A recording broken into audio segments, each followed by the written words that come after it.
He said 50/50ths, so I turned his penthouse into my payback. They tell you the worst kind of betrayal is when the person who should catch you instead kicks the ladder away.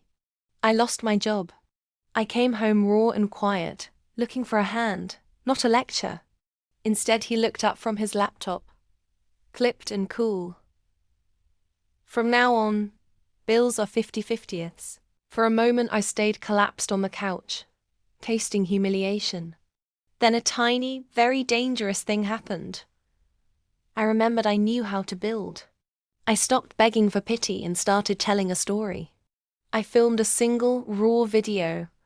No sob story, no entitlement, just the line he'd said, cut together with my face and the unpaid job notices. I posted it to a small channel I'd been keeping. Honest, unpolished, about getting back up after being knocked down.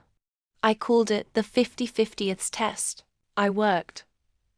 I poured severance into building a pop-up consultancy, helping laid-off professionals pivot to freelance careers.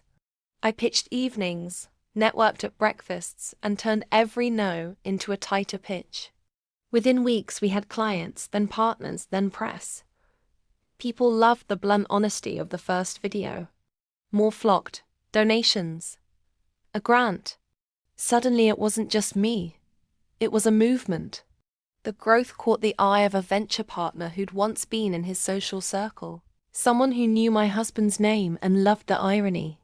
He offered to fund a permanent HQ, a co-living, co-working space for career restarters, mentorships and microgrants. The only catch?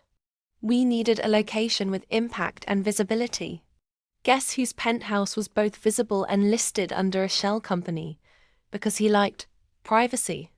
I negotiated a purchase. Clean, legal, arm's length, using my new company's capital and the investor's money. He signed thinking it was a donor's sale, not realizing the buyer shared my last name. On closing day, I walked into the penthouse wearing a badge that read, Resident Director. The skyline had never looked so delicious. But I didn't leave him out on the street. Instead, I offered him a sublease.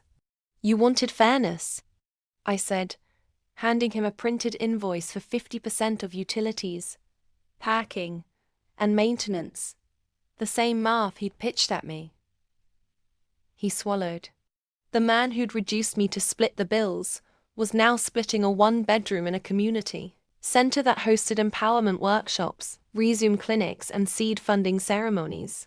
He had to RSVP to events where women he'd dismissed got microgrants.